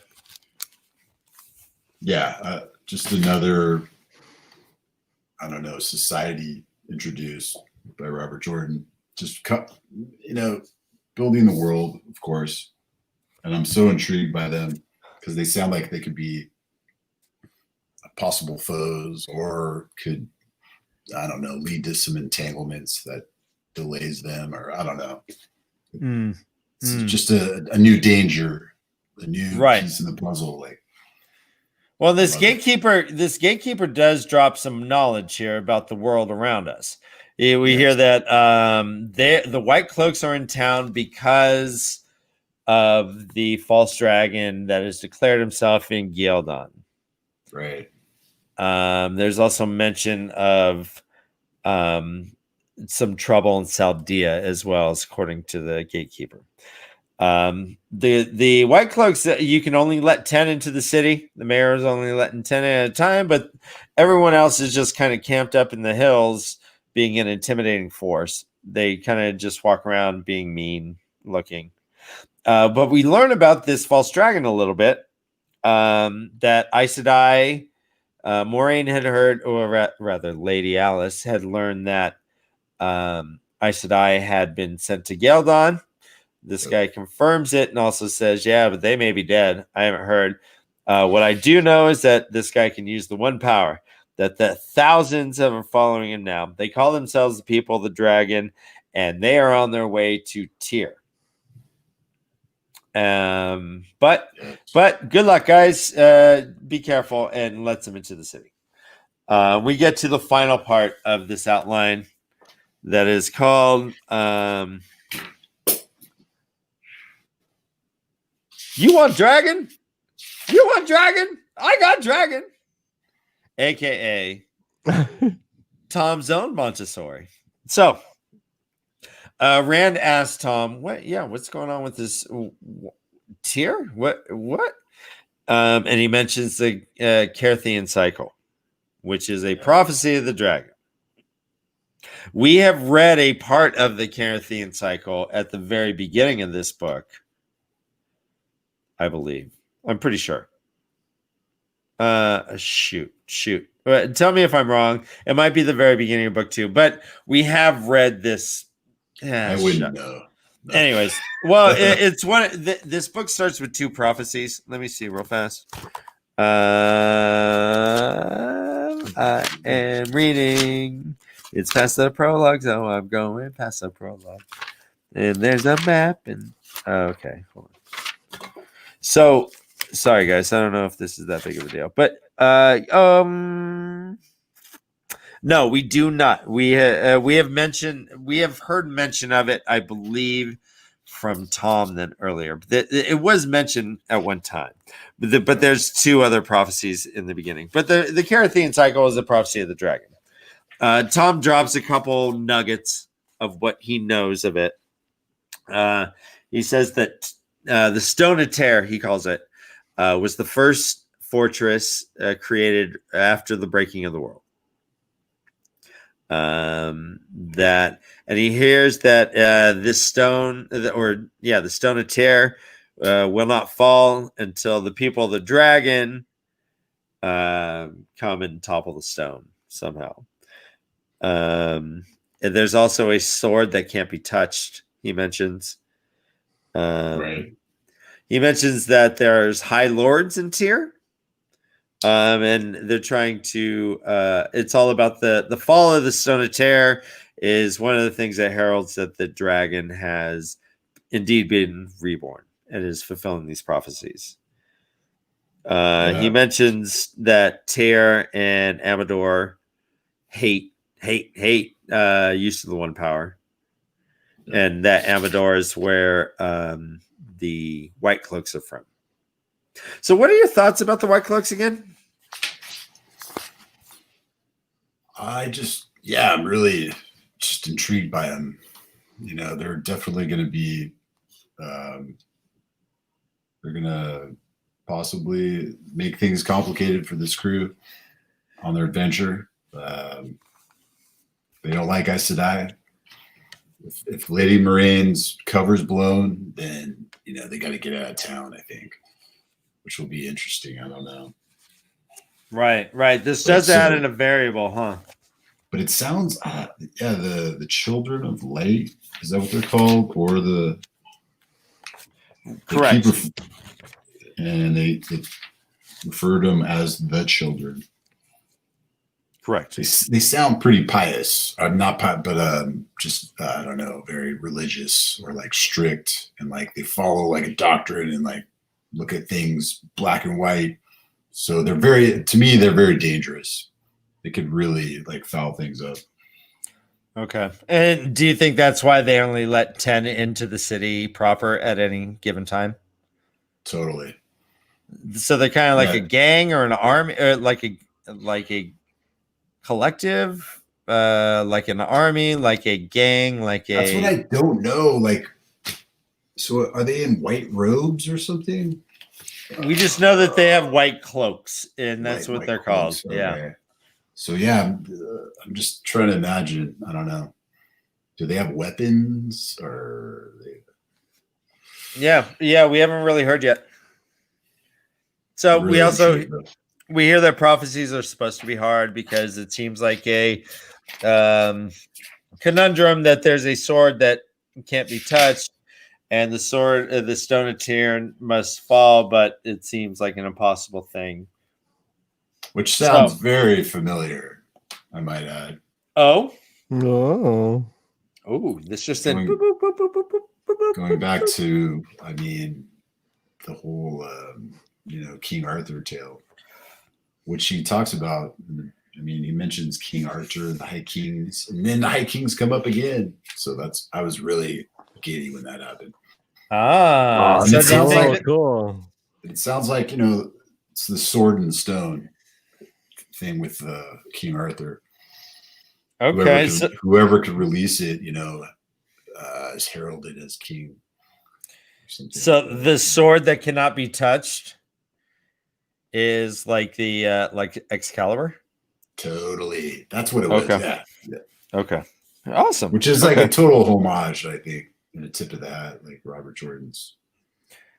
He does like to do that. Yeah. So or it's a multiverse, like I was saying. Oh yeah. Like it's a part of it. I don't know. Robert Jordan's created his own Marvel universe. Wait till you meet the X-Men. They're great. Yes. And the Hall of Doom. Or the Legion of Doom, I guess. There was the Hall of Justice and the Legion of Doom. Green Man.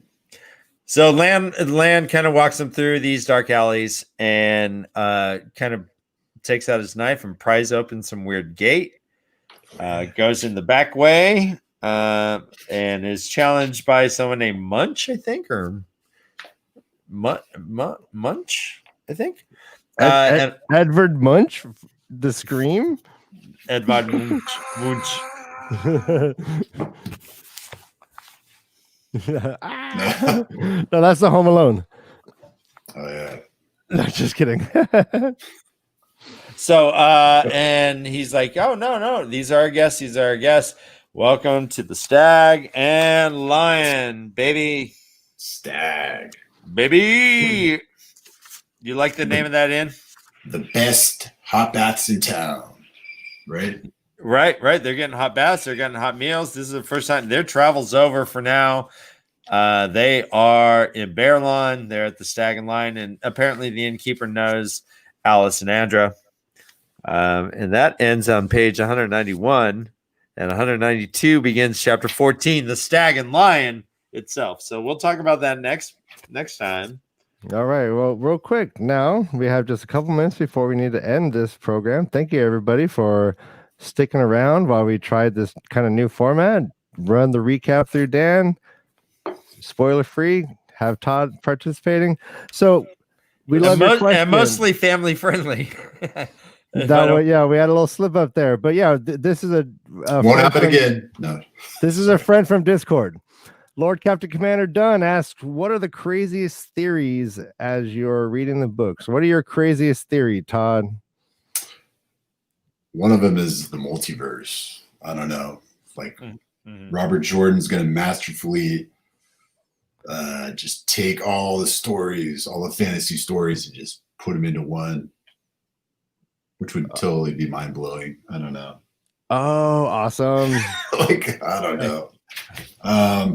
Like an homage potpourri, just every every writer he likes, he's kind of bringing in. Totally. Which would be pretty amazing. Legolas just jumps out. I'm here to help. Legolas. It's awesome. So, yeah, I mean, multiverse theory. Any others that you can think of? Let's see. I'm really characters. Characters.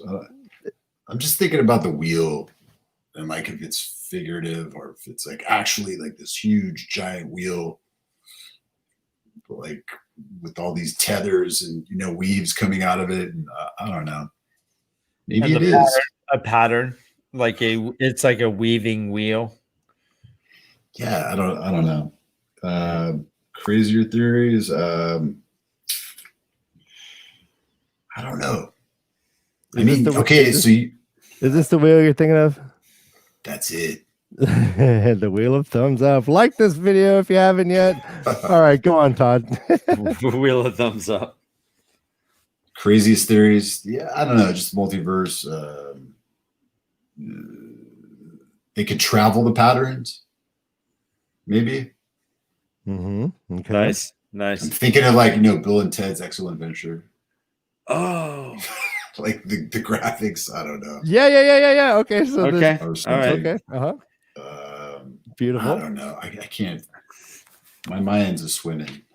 I don't know what to say. That's a great question. Huh? I think that was most excellent, bro. So righteous. No, that's a good theory. And these are hard questions. You're doing great. These are hard questions to kind of do. Thanks. I mean, we're only 200 pages, not even 200 pages into a series, so it's hard to be like, all right, so what is the Wheel of Time? To be exact. Yeah. And do you have a favorite quote? It's currently partly cloudy.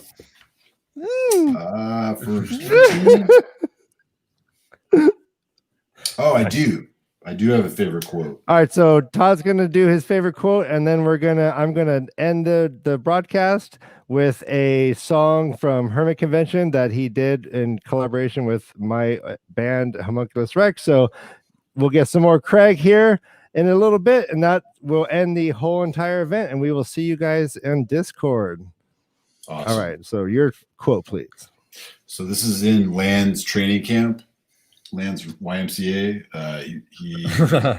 He was teaching Rand about how to use a blade. And he says, moving the blade is not enough, Lance said, though some think it is. The mind is part of it, most of it. Blank your mind, sheephutter, empty it of hate or fear of everything. Burn them away. Nice. So awesome. So, Nice.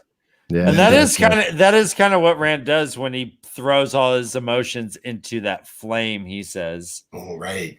The flame in the voids. Flame in the void, yeah. Yeah. Well, awesome, Todd. As And always. And that mysterious look from Lan. He's like, "Oh yeah, my dad told me about that." And he goes, "What?" Yeah. Oh, He's like, Unreadable look. Just don't cut off your leg, chump. God, look at those bedroom eyes.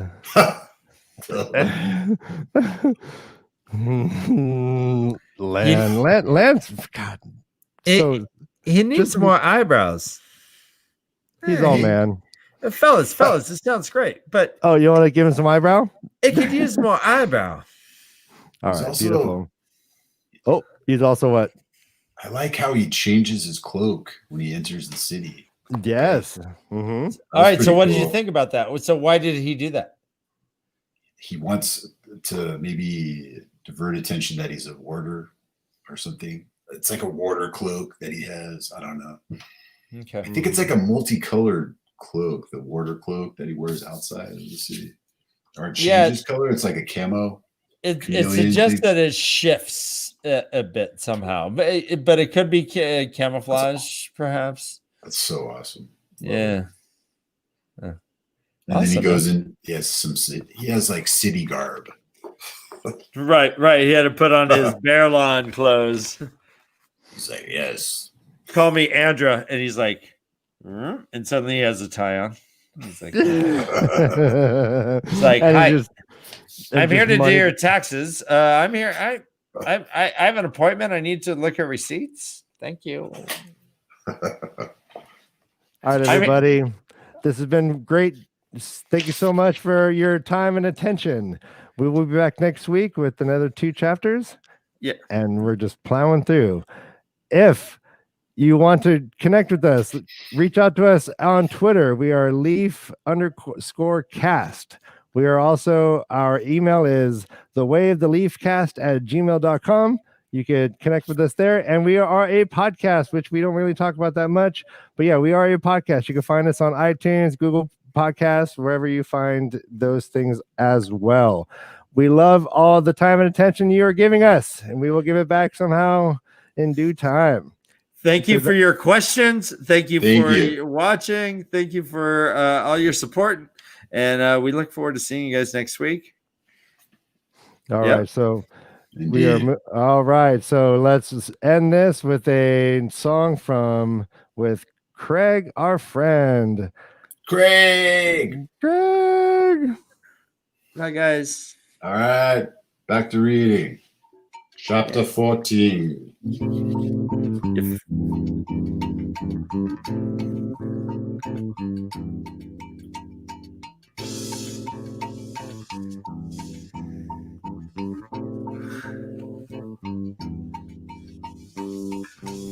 Dance with me.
Ooh, that's nice.